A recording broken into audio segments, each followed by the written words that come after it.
Right, Lindsay, welcome to Easy Conversations. Thank you for joining me today.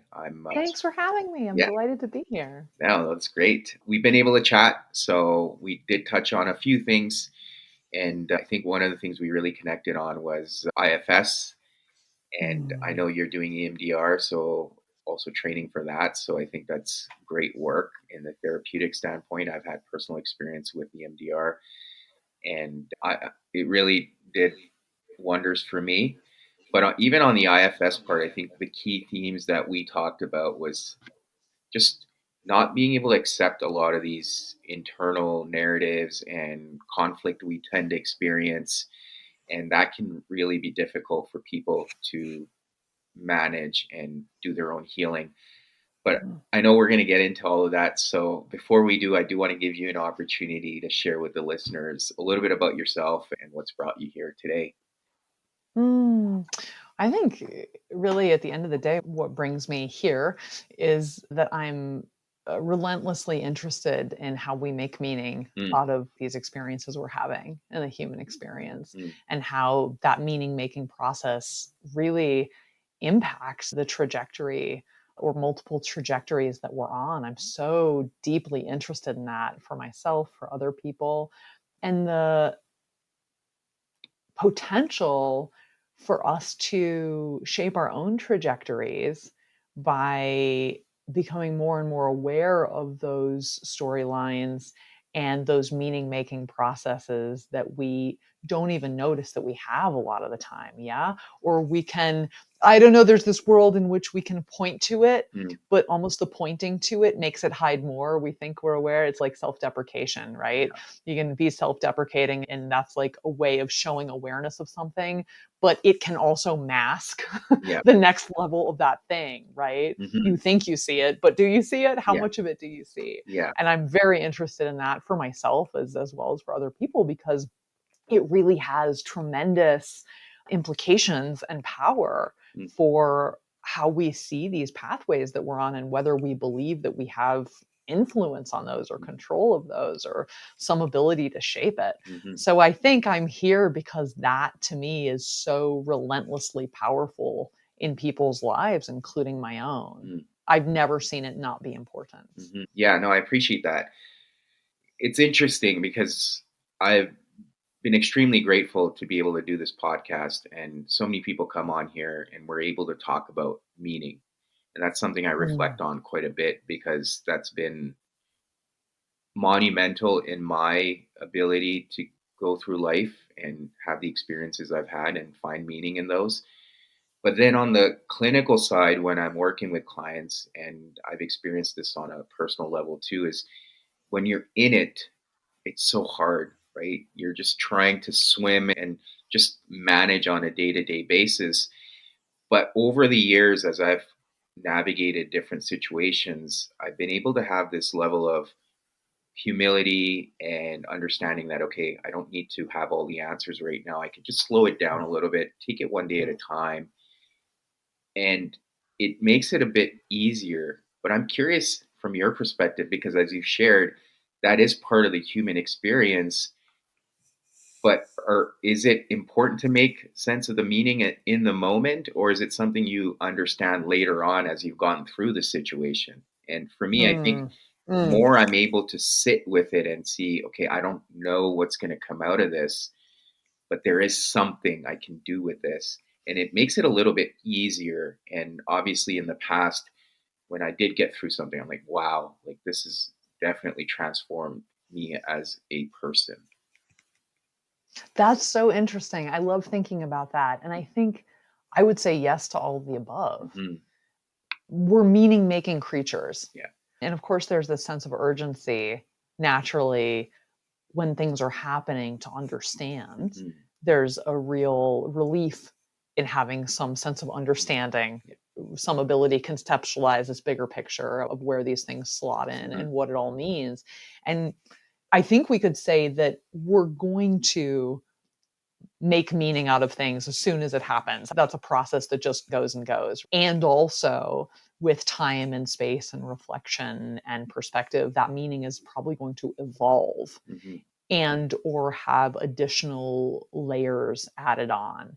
And I don't think it makes one version more correct than the other. Hmm. I just think they are different vantage points for on the same set of experiences. And those vantage points are all, I think, very valuable. I'm not sure that there's some great quotes out there about wisdom is something about learning with time as opposed to just learning. It's Yeah. geology, time, and pressure, and you get a rock formation, and that's wisdom.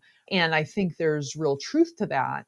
And I think there's also value in those urgent meaning making moments, right? Hmm. And the evolution of our perspective doesn't negate the importance or meaning of our early impressions. Hmm. It was just different. It's Hmm. just different in the Yeah. same way that we could look at a geological formation when it's relatively young and then when it's relatively old and have different appreciations for both of those things without judging one to be better or more accurate or more true than the other. They're Hmm. just from very different vantage points. Yeah. Yeah. No, I agree with you. And I think there's an aspect of storytelling in there because I've reflected on that quite a bit over the last few years. Like, why are some stories that are so compelling and they draw us in and they capture our attention? Because I think we can see parts of ourselves in those stories. And there's Mm. some stories that obviously have made it through the test of time because there is that idea in them that, okay, if I can see a part of myself in the main hero or whatever of the story, I can feel connected to that. And that's really helped me too, because often when I'm dealing with a challenging situation, I can go read a story and see how this individual navigated all these different challenges. Now, obviously, the storylines are slightly different, but you can see, at least at the fundamental level, what's going on and how you navigate that. Mm. Just Isn't curious that to that's hear, so true? yeah, your idea Yeah. on storytelling, because that really compels people, and it's something Oh that's been yeah. handed down to us throughout the generations and over the millennia. Why certain stories Yes. continue to show up, and Hollywood's made millions and millions of dollars using those plots and those narratives. It's so true. It's so true. And we can see in this deep loyalty that we develop to characters and stories. Star Wars is the most iconic, right? Joseph Campbell, The Hero's Journey. We all see ourselves in Luke Mhm. Skywalker, at least some little itty bitty. No matter how much you don't relate to Yeah, science fiction or fantasy, right. there's some part of that character that if people gave themselves a chance, everybody relates to. Mhm. And I think that's why you have the enduring power of a story like that, because it does really resonate with parts of ourselves. And when people find themselves with these deep affinities and loyalties, I think, for characters and books and authors, it's because some part of that story really resonates on this cellular level with our own experience. And I agree with you. I think that's a powerfully wonderful experience to be able to see someone else in the world. It doesn't matter. The fictional is relative, right? It's a composite of all of us. The Mhm. fictional, it's just not a specific person, doesn't make it untrue. And so to be able to see that in the world is comforting Mhm. and decreases our sense of isolation about these experiences we're Yeah. having. And that's one of the reasons that literature, broadly construed, and I would say whether that's books or screenplays, Yeah. whether you see it as a movie or you read it as a book or you listen to it, however you take it in, is so diverse, Mhm. right? Because there's an unlimited number of people able to craft an almost unlimited number of stories with nuances that appeal to different people based on the nuances of their Yeah. lives, right? Even though there's something like, I think it's 6 or 7 Mhm. basic storylines under the sun, and that's it. Yeah. Everything else is an iteration. There's no new storyline, but that's okay Mhm. because that makes sense. We're all humans, Yeah. as nuanced as our lives may be in the fine print, we're all having the same human Yeah. experience on some level. Yeah. So I completely agree with you. And my allegiances to literature are deep, really deep. Yeah. There are some characters from my kidhood that just resonate with me. I remember when Harry Potter came out and people were bananas for Harry Yeah. Potter, and I sniffed. And when people said, "Haven't you read Harry Potter?" I would sniff and be like, "Look, My allegiances to science fiction fantasy characters were formed way before Harry Yeah. Potter. Those slots have already been filled. Right? As wonderful as Harry Potter is, Hmm. I just already had been introduced to a character and a set of characters when I was young that really resonated with me in the same way that Harry Potter Hmm. and that cast of characters resonated with the next generation. Yeah. Yeah, absolutely. And even on, it's interesting because you can definitely resonate with the feel good side of it, but there's the darker side too, where I people are drawn to that too because again we can see parts of ourselves in Mm. those characters as well, like the Joker series for example, right? They're really dark, but you could see why someone could get to that point if put under similar circumstances. You could definitely appreciate that, which can make it disturbing because I remember seeing it and feeling okay, I can see myself in that. If I were put under those Mm. circumstances, I don't know how I would react, but I can understand why this character is reacting this way. And that could be disturbing at times. But I think it's going back to the whole idea of the human experience. You see these malevolent characters out there, even in the world, and you can understand where they're coming from. You don't have to agree with what they're doing. And that kind of goes back to this other thing we were going to talk about was this struggle with ourselves, right? So where do you see this dichotomy of the external world and the internal world coming into conflict and creating this pressure? I just want to say I love what you're saying about this empathy, right? Mm-hmm. Our ability to, yes, not agree with actions or behaviors, but to empathize with people's experiences Mm-hmm. and how certain pressures create certain perspectives, Mm-hmm. right? And certain emotional experiences. And one of the things I'm really interested in is shadow psychology, Yeah. which I'm sure is a bit out of vogue. Yeah. Yeah.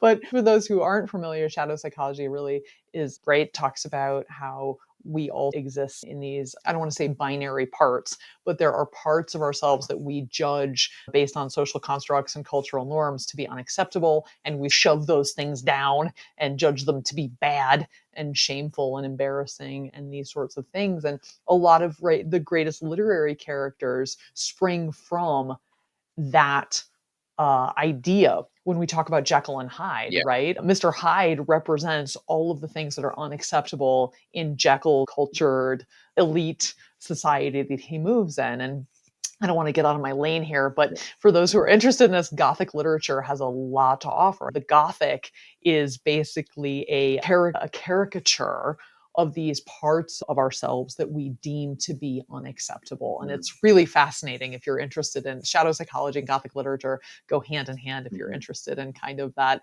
idea that we are walking around judging parts of ourselves to be unacceptable and really repressing those parts as hard as we can Yeah. so that nobody knows that we have some Hyde like qualities, perhaps. And of course, those authors, in some way, were pointing to this idea that if those parts of ourselves don't have a safe expression, then that they come out in unsafe, uncontrolled ways. Yeah. Mr. Hyde is out of control. He's Mm-hmm. rampaging the city because there's no way for those parts of Dr. Jekyll to coexist in a socially condoned way Yeah. with what he sees as acceptable. So I could talk about that for weeks.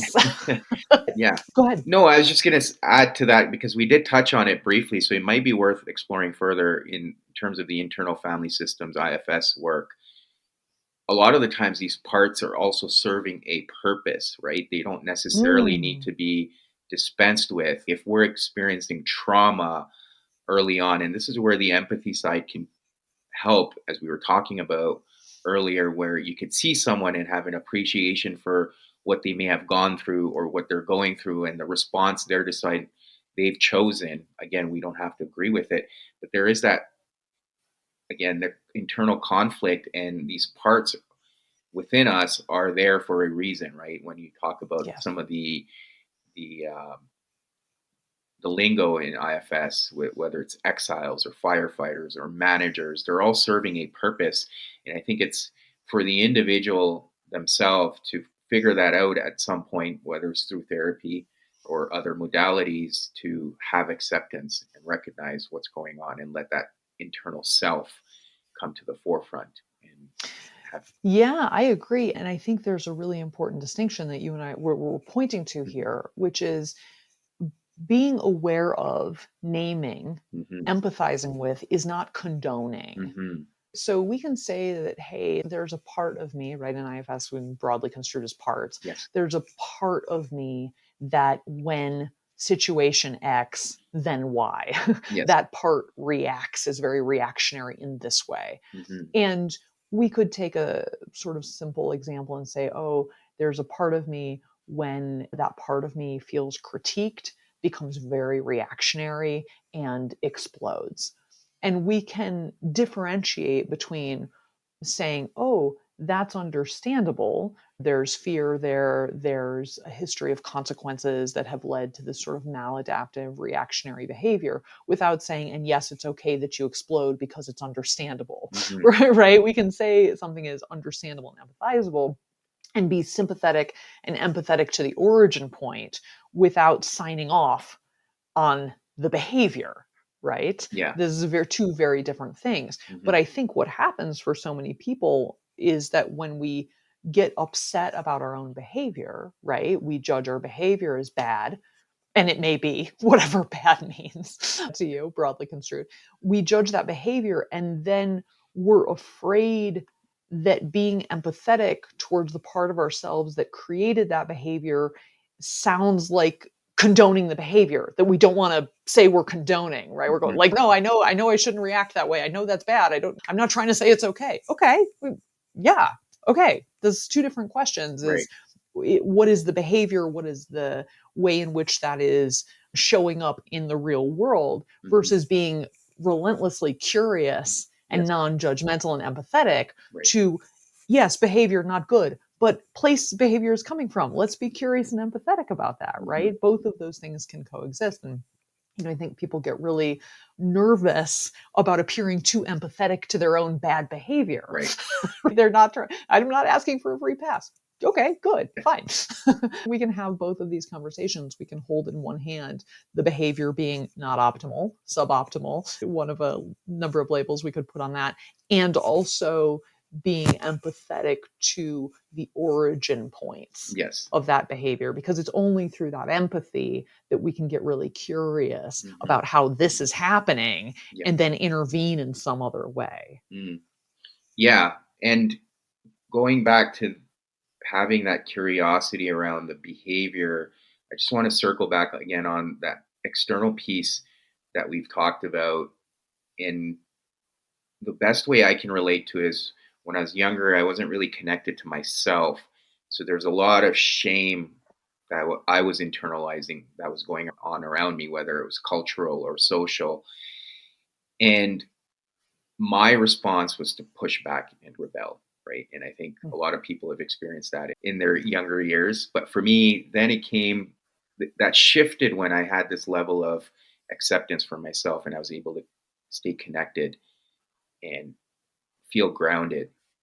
I was able to navigate that. But how do people then negotiate that push and pull? Because that's always there. I still feel myself getting pulled at times, especially right now with a lot of the issues around politics and there's so much polarity and it's easy to fall into one side, but recognizing at times that no, either side is just being polarizing, finding your own way through the middle, which is, I think, part of that human experience as well.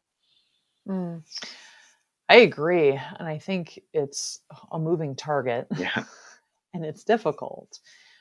And to your point about being, I think you used the word centered or Mhm. connected to yourself, ourselves at the end of the day really want to survive, Mhm. right? And when we get amped up, it's usually a response to something that feels like some kind of threat. And it's easy to feel threatened by things that are frightening, Mhm. right? Even if they're purely, I don't want to say academic, but even if they're philosophical in terms of your personal life in the moment and you know that, it is on a threat continuum, Mhm. right? Threats start out as an idea and end up as getting eaten by a saber-toothed tiger. There's Yeah. the idea of getting eaten by a saber-toothed tiger, and then there's the actuality. Right. And in between here, there's a lot of stuff, Yeah. but it is one line, right? So I think for me, certainly part of the project is to be cultivating a constant sort of intentional awareness of what's going on internally for me and my desire at any given moment to have that be different, and continuously questioning whether what I'm doing to have that be different is really doing what I want it to do. When I think you could take the example you brought up of feeling agitated or Mhm. beyond agitated about something going on in the world. Mhm. And when we start trying to solve that in the external world, we will become more agitated, Yeah. right? There's nothing you or I are going to do in this moment that's going to solve that, No. right? Out of our hands, right? And we could say some things about ways in which people can participate in Mhm. things and take action. But in the moment that you're sitting in your office and I'm sitting in my office, Yeah. we're not doing anything about that. No. And as long as we keep trying to seek external solutions to an internal experience, we're going to continue to be aggravated, Mhm. right? And it's trying to grasp a wet bar of soap. The harder you squeeze it, the faster it shoots out the top of your hand, Yeah. ricochets off the ceiling, clocks you in the head before thunking you in the toe, Right. right?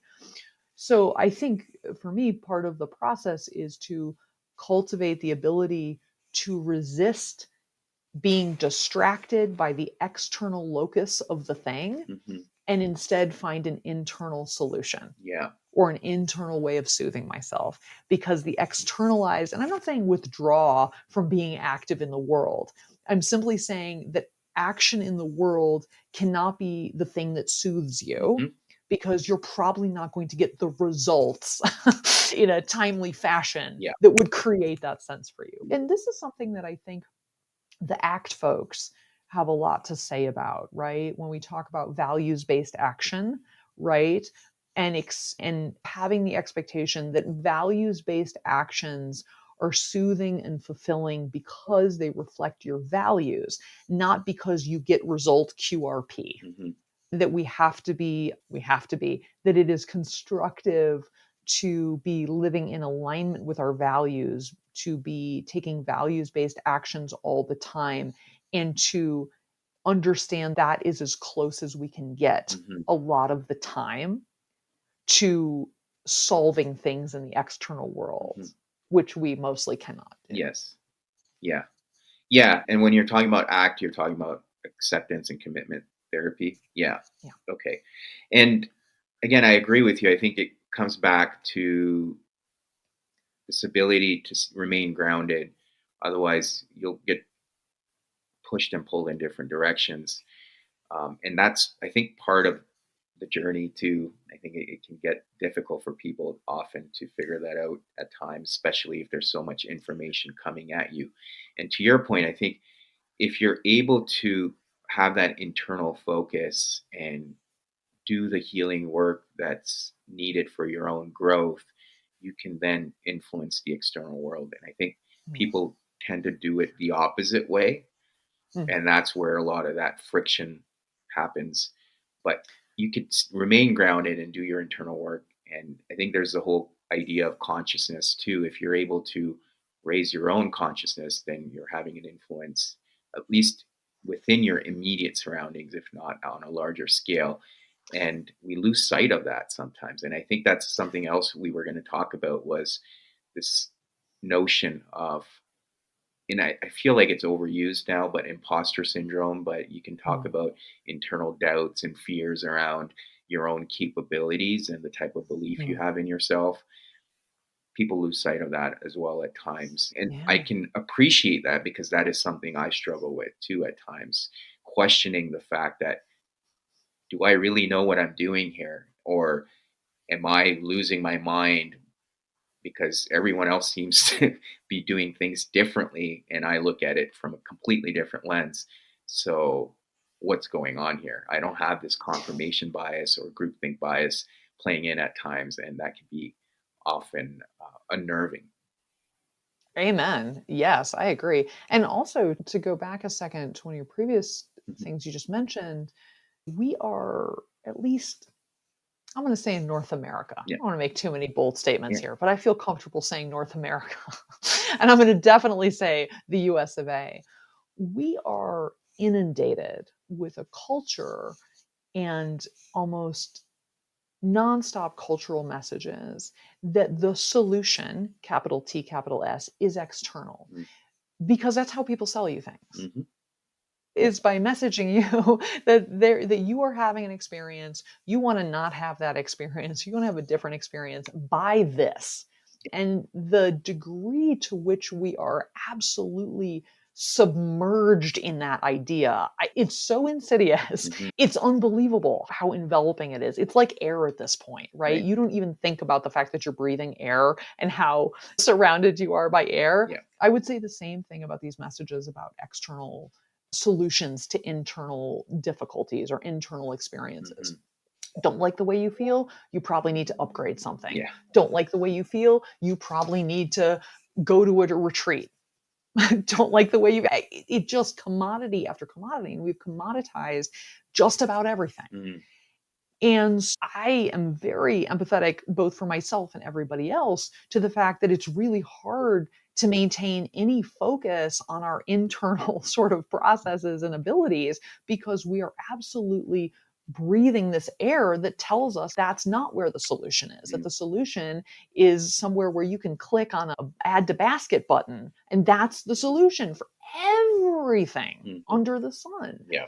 So we are fighting an uphill battle in some ways to maintain this thing that you and I are pointing to, which is the sort of internal sense of reality Hmm. and internal metric. Somebody said recently, and I can't remember who it was, maybe it wasn't even recently, that said, you'll never measure up. It was something like, you'll never measure up because somebody else is always holding the measuring stick. Yeah. And until you put the measuring stick down, to your point about imposter syndrome comes from fundamentally a comparison of ourselves to something external, Hmm. right? That's become the metric. In the same way that if I walk down an aisle in Walgreens and I see makeup displays for 46 makeup companies, then I'm like, oh, am I supposed to, is that how I'm supposed to look? Is that how it's supposed to be? Right? Yeah. Because they're selling me something. Mm. So we are constantly being literally and metaphorically sold implicit benchmarks of good enoughness. And when it's not explicit, it's often implicit Hmm. about what things should look like, what is good enough. We are discouraged from having our own internal sense of when enough is enough Hmm. on any front. Because if you believe enough, you have enough, then you're not prone to buy things. Yes. You're not looking for solutions. Absolutely. Yeah. Right? Yeah. So I can't emphasize how important that has become to me Hmm. to try and cultivate an awareness of that. And it is hard. It is really difficult, Hmm. right? We're social animals. We want to be accepted by our peers and our colleagues, and we want to feel respected, and we want to feel wanted, and we want to feel liked and admired, and all of these things. And we are being inundated 365 days a year, 24 hours a day with new metrics about how that happens Hmm. or what that should look Yeah.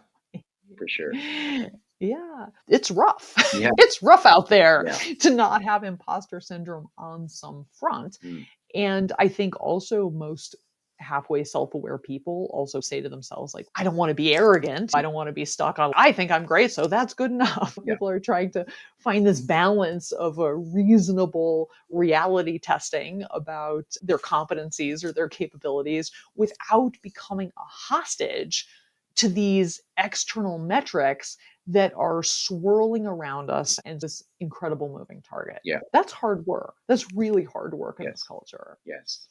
Yeah. And there's a couple of things you touched on, and both I believe are centered around balance. So I want to explore each one individually. But before we go there, I think, again, ultimately it comes down to when you have all this noise and chaos around you, how can you center yourself? Right. And it is a self journey. And which leads me to that first point around balance. I am curious, like, as someone who works in mental health, like myself, I often find it conflicting because there's this messaging, like you said, everything's commoditized, like even therapy and retreats, right? So You want to center yourself, you want to ground yourself, you want to heal, come on this retreat and spend thousands of dollars. And again, I think there's this, it creates this illusion around, oh, if I go with these people, I can belong, I can have a community. And during the pandemic, that was a huge issue for a lot of people. They didn't feel like they belonged, or they were lacking that sense of community. And I feel like there has been a lot of focus on these retreats and mental health spaces. How do you reconcile that for yourself? Because I struggle with that, because I don't think it's reasonable to give people that perception that, oh, this will solve your problems. But there is a space for some of it. And then as a therapist, I also think, okay, people can be skeptical around therapy too. It's like, why am I spending all this money going to see a therapist? Why can't I do it Sure. myself? Which you could, right? And sometimes you just need that little nudge, and then you can go off on your own. So yeah, balance. How do you find that balance in this space? I think you have to get really clear about what it is that you think you want Mm, or need or you're going for. And then you have to get really clear about why you think this thing, whatever the thing is in question, will do that for you. And I am not in any way opposed to retreats. And look, lodging costs money, food costs money, hiring people costs money. These yes. people are also trying to make a living, right? And they're professionals and et cetera, et cetera. I have no disagreement with people charging for services, right? And that sort of thing. It's not the cost in of itself, but I think we have to be really honest with ourselves about what our expectations are. You mentioned community. And I actually think if you're looking to sit, maybe meet some like minded people, then a retreat's probably great for Hmm. that, depending on the theme of the retreat. I think what we need to be really curious about with ourselves is A, what is it about the thing that you're looking at that says to you, X is going to deliver Y? Hmm. Is it because you literally need space away from the people in your life because your demands and roles are such that unless you take geographic space, you can't spend time with yourself and really get away from maybe your sort of daily demands and all of those things? Okay, that's a legitimate right expectation. I'm going to go to Costa Rica Yeah. and I will be where I know nobody. And if I choose to talk to nobody, and ergo, that sounds like an absolutely realistic expectation to Mm. me. If you are expecting going to Costa Rica to magically produce effects for you other than A, giving you space from the people, B, not having cell service if you choose to do that. You just have to be, I think, realistic Yeah. about what that all means. And it maybe a good way to reality test it is that going to do anything different from for you than if you got a room at the Motel 6 for a week Yeah. down the street? Right. Because that is also very like quiet space away Mm. from your usual environment. Yeah. And look, I'm not knocking retreats in Costa Rica by any stretch of the Right. imagination. If you know that you love doing yoga and in your daily life is too busy or work or all these things, and that if you can go away somewhere for a week and do yoga every day and that is helpful to you, and that having guided, structured activities designed to elicit certain things, if you know those things are helpful for you Hmm. and what comes out of those for you, that's great. Yeah. And maybe that's a good use of resources for you. I think we just have to be, I'm very into the idea of staycations, Yeah. right? I really enjoy a good staycation Hmm. because at some point I discovered that there are things in the world that I really want to see and experience. Yeah. Yes. And also, that's a very different goal than unwinding for me. And unwinding for me has nothing to do with where I am geographically. It has to do with a set of conditions. Hmm. Now, some geography may contribute more to those conditions than others, Yes. but I can tell you what, a room at a quiet Motel 6, which is really cheap and right down the street, also creates those exact same conditions Right. for me. Not saying one should choose Motel 6 over Costa Rica yoga retreat, Right. just saying let's be clear about what it is about these experiences that's doing something for us, Hmm. and then be really analytical about how much more do you really need. Does a vegan chef 3 times a day really contribute to you finding your center and calm. Yeah. It sounds good, and believe you me, it's delicious. Everybody loves that. All for it. Of course. Whether it creates for you a sense of whatever the thing is you're looking for is a completely different story. Yeah. Yeah. And what I'm hearing from you is be really honest and intentional about whatever you're setting out for. Because otherwise, it's no different than me seeing this ad for a shoe brand or a pair of shoes and thinking, oh, if I wear these shoes, I'm going to feel better about myself. And that's not it. I think ultimately, again, you have to be very clear on where you're looking for support and what you're seeking. Because to your point, you could still go to Costa Rica by yourself and still get a similar experience rather than spending thousands of dollars on a organized retreat with a group of people. Now, if community and connection is what you're seeking, then great. But you could do that locally too, Absolutely. right? So Absolutely. yeah, having that awareness. Absolutely. Now, the other piece around balance, you were talking about the measuring stick often gets, again, things get pushed out. But there's also this idea of the Banister effect, right? Roger Banister breaking the 4 minute mile. So shifting his mental perspective around what's possible. And humans often create these limits on themselves until they're able to push through. But what I'm hearing from you is in the world we live in today, a lot of these metrics are external rather than internal. And I think it's the internal barriers that we create that we need to work through rather than finding a quick fix outside of ourselves. And that kind of goes back to everything we've talked about from the beginning, even when it comes to these parts of ourselves that have served a purpose, sitting with everything and understanding what are these mental beliefs I've inherited or I've developed because they were serving a purpose at some point in my life, but are no longer serving me because they're only holding me back. Because I think that Banister effect is pretty cool and you see it all the time everywhere. I've experienced it myself where I've got this block, I can't do this, I can't do this. And this is where exposure therapy is very helpful, slowly exposing myself to this anxiety inducing thing and realizing, no, it's not that bad. I can do this. And now that barrier's been broken. Yes, Byron Katie, who I love, she calls these the beliefs we do not believe. Yeah. And I love her book, Who Would You Be Without Your Story? I could read that 1,000 times Yeah. and probably every time get new things out of it. I'm sure I could get new things out of it every time. I'm not on time 1,000. I think I'm at like 7 or 8, just for the record. Yeah. Yes, it's this idea that, yes, we have these beliefs, we have these storylines that are limiting. And also, sometimes one of the limiting storylines is I'm limited by my storylines and I have to fix them all in order to move forward. Mm. I don't think that's accurate either. I think we're remarkably resilient and remarkably resourceful. Mm.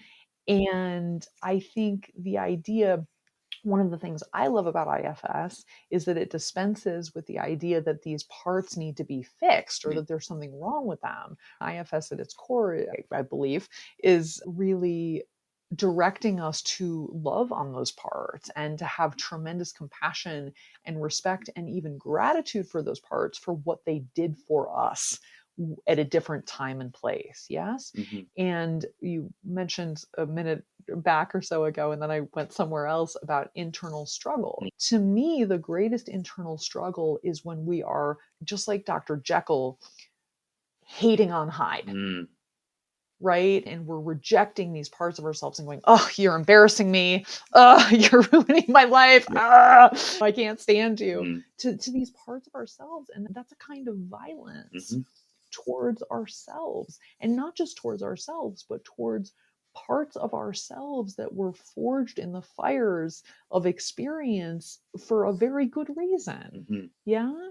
And it would be a little bit maybe saying, I hate these calluses on my feet. Those calluses kept you safe when your feet were working hard, right? And it needed some extra protection from whatever terrain you were going Right. over. Yes, there's now you look at them and you judge them as ugly and gross or whatever it is you judge calluses to be, but those calluses formed to help you. Mm. Why are you angry at them? Right. And maybe you're about to become a foot model and calluses no longer serve you, Yeah. right? Because you're not hoofing it over rocks on the Greek islands. Yeah. I don't know. And that, what we can say in the same, do you remember Marie Kondo? You remember Marie Kondo's brief? Marie Kondo's this wonderful woman who had a show on HGTV or one of these. I don't know. I don't have Yeah. TV, but one of these things. And her whole thing was about decluttering. Mm. And in her culture, you find things that no longer serve you and you thank them. Mm-hmm. You thank them for all the joy they brought you. You thank them for their role in your life, and then you let them go. Mm. But you don't chuck it in the dumpster and go, I'm so sick of this thing. How did I ever like that? You throw it away. Yeah. You can acknowledge that something no longer brings you joy. I think it was bringing joy in Marie Right. Kondo's case. Does it bring you joy? You can acknowledge that something no longer serves you or is no longer helpful or no longer brings you joy without disrespecting it, Mm-hmm. without being mad at it, without minimizing it or dismissing it. We can say, oh, this part of me really got me through that tough time in my life. It was how I stayed safe and how I responded to some very difficult conditions when I didn't know what else to do. Mm-hmm. And I can say, now I have some other skills that I can bring to bear that are a little more adaptive in the current climate of my life or Yeah. the current context. And that acknowledgement doesn't have to dismiss and minimize those other parts of myself. Yes. It's just maybe a favorite childhood toy doesn't have the magic for you at 40 that it did at 6. Mm-hmm. You can still say, oh, I remember when that toy made me feel really Right. safe. Oh, that's sweet. I don't need it anymore. Yeah. I can pass it on to somebody else's kid or my own kid or whatever Right. without minimizing what it did do. Mm-hmm. And my experience, certainly with myself and other people, is that when we get frustrated with these parts of ourselves, Yeah. then we want to dismiss them Mm. and we want to reject them and we want to distance ourselves from them. Yeah. And that's hard because they still want to serve us. Yes. They don't understand that the context has changed. Yeah. They don't know. Yeah. And on a broader level, what I'm hearing also from you is having that level of acceptance, because people will tend to get stuck in the past or whatever Yes. happened, that, oh, if things would have been different, I wouldn't be here and I would be in a completely different place, or whatever the narrative is that you create. And you remain stuck if you don't have that level of acceptance that, okay, whatever's happened has happened, right? And often I see, on a more extreme case, people get stuck in that victim mentality too, that, oh, Mm. all these things happened to me and it resulted in where I am now. And sometimes I catch myself too. I look at past experiences. I'm like, oh, if I hadn't gone through some of these things, I'd be here and life would be different, obviously in a more positive way. But sometimes things happen for you, or in fact, all the time things happen for you, and it shapes who you become. And I think having that level of acceptance can also enable your growth and help you on your journey. Yes, and acceptance doesn't mean you don't have feelings about it. Yeah. Acceptance, I don't think, is asking us not to be hurt or angry or mad or any of the other things we Mm. might feel. Those are two separate operations. Yes. We can be accepting that something happened and be hurt and mad about it. Those are not mutually exclusive. Accepting when people want to go, if you are in Denver and you want to get to Boston, you have to accept that you're starting in Denver. There is zero ways to Yes. plan getting to Boston or San Diego or Seattle or Timbuktu unless you accept where you're at now. You don't have to like how you got there. Mhm. You don't have to like where you are. You can say, I've never hated any place as much as Denver. Yeah. Okay. And also, if you want to move out, if you want to get out of Denver, you have to accept that's where you're starting. Mhm. Like, it's just physics, Right. right? This is, if you want to run a race, you have to put your toes on the starting line. And to put your toes on the starting line, you have to know where the starting line is. Yes. It's just a fact. Mhm. You don't have to like it, but it is the way we orient ourselves in order to go somewhere Right. else. So I would say that acceptance is, in that sense, a precursor Mhm. to change. It Yes. is a mandatory prerequisite Right. because change implies direction. And to go in a direction, again, you have to know where you're starting. Yes. You don't have to stay there. Yeah. It's just an acknowledgement of how it is. And I think also acceptance for where you're starting on your journey, because I think we've touched on it in different ways, but comparison. You can easily fall into that trap of comparing, especially in the social media world we live in today. But ultimately, I think the biggest things that have helped me is this understanding that at the end of the day, I am fairly competitive, but the only person I can compete with is me. So if Mm, I'm looking at a previous version of myself, how am I faring against that? And I know a lot of people talk about that it's you against you, but we lose sight of that, right? And sometimes that can be detrimental too, where you're being really hard on yourself, even on that competitive level with yourself. It's okay, give yourself grace. There's different, my body's not as strong as it used to be in terms of recovery. So I have to be disciplined in different areas to compensate for that. But if I were to beat myself up because of my inability to recover as quickly as I used to, then I'm not really being an ally to myself at the end of the day. mm. Sure, and it begs that's such a great example because it begs an interesting question, I think, of what is the meaning of any of those things to us, Mm, right? In a vacuum, okay, yeah. what does it all mean? Yes. Why is that idea so troublesome to us? And some people might say, I don't know what the case would be for you in this example. Some people might say, oh, the meaning is I don't like aging. Mm, That gives me kind right. of, I'm not coping great with that Yeah. reality, right? Some people might say, oh, it is hard for me to feel like my identity as an athlete, Mm, right, is changing, or that's not as reliable and consistent as it was. And that makes me feel uncomfortable, right? That I don't quite have that stable identity piece in a way that I once defined myself, right? Some people might say, oh, it makes me very uncomfortable to think that I don't recover as quickly because I take a lot of value in my social group around being an athlete. mhm. And I have fear that if I don't keep up with them or if I'm somehow diminished in their eyes, then that will have ramifications for me. Yeah. So, in a way, to get back to an ACT perspective, I think constantly asking ourselves how our values are being tested or what value seems to be being poked at, Hmm. right, by a contemporary experience is always really valuable Hmm. because there are a myriad of answers that could be true Yes. and maybe multiple answers at once. And until we get curious about that, I don't think we're able to see the other opportunities. For example, if one was to be self conscious about not recovering as fast and aging because one has a peer group of athletes, Hmm. right? Chances are your peer group of athletes aren't going to kick you to the curb Right. the minute you get a little slower. Yeah. But of course, that's an understandable fear if you're used to being able to keep up with them Right. in whatever way that you keep up with them. Yep. And you've never tested the theory, what happens when I slow down? You don't want to find out.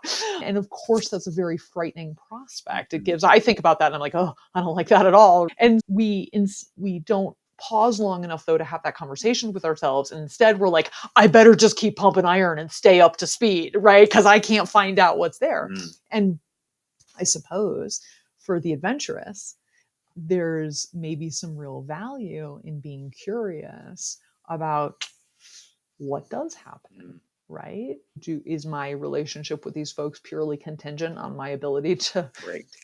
run a 6-minute mile? I don't know, whatever the thing Yeah. is, right? Or whatever the metric Yes. is, what does Mm, happen when you don't meet it? yeah. Probably not what you're worried about. Right. Right. It comes back to. I'm glad you harped on the values piece because it comes back to that, right? And if I were to use a similar example, is as I've evolved in different parts of my life, my social circles have changed too because what I used to value with people in my life previously, I no longer value that. And again, it doesn't mean I have judgment for those people. If some people value different things, that's okay. I have chosen to value different things now in my life. And that's allowed me to shift. So I think it's the same idea. If my ability to connect with a certain group of people was purely based on athletic performance and I can no longer keep up, then it comes back to that acceptance piece, right? And I often chuckle when people, and I know last time we chatted, I had this big toque on, and sweater on, and it's hilarious because people have such a harsh reaction to the weather, right? But it's just reality. You getting upset is not going to change. And if you feel like it's impeding on your life, then you have to think outside the box and find other ways of doing it. And for me, when it's really cold outside and it limits my ability to go out, I have acceptance for that. And I've been able to sit at home and read more. So it's the same when it comes to my inability to recover as quickly as I used to, as frustrating as it can be sometimes, it's allowed me to think outside the box and be more disciplined in different areas. So then I'm making up for it, like I said earlier. So it all comes down to acceptance and how you're able to navigate these things and create meaning in your life from these Yes, yes. experiences. And Um, as the ACT folks are acceptance and yes, commitment therapy, right? And they, I think, I don't want to put words in anybody's mouth, but the idea of psychological flexibility that comes, and that's what you're describing, that comes from acceptance. yes, Acceptance is the starting point for psychological yeah, flexibility, or as Stephen Hayes calls it, creative hopelessness. yeah, When you go, here we are, yeah. this is how it is. Now what? Hmm. Hmm. Yeah, no, I appreciate that. Lindsay, this has been a great conversation. I think we went off in multiple directions, but I do want to give you an opportunity if there was anything else you wanted to touch on that we didn't get to. Yeah, to give you that. Oh my gosh, I could chat with you about all of these things we talked about for another hour per Yeah. topic. No, I will just leave it there. What a lovely experience. Yeah, I appreciate that. And for listeners that want to learn more about you and your work, I know we didn't really get into some of that, but what are some ways they can do that? I have a website, onwardpsychservices.com. I have a phone number on my website in addition to contact us form and an email. So you can call me if you'd like to chit chat. Apparently, those little rectangles actually make calls. Who knew? Yeah, So there's a contact us form there and my email and my phone number.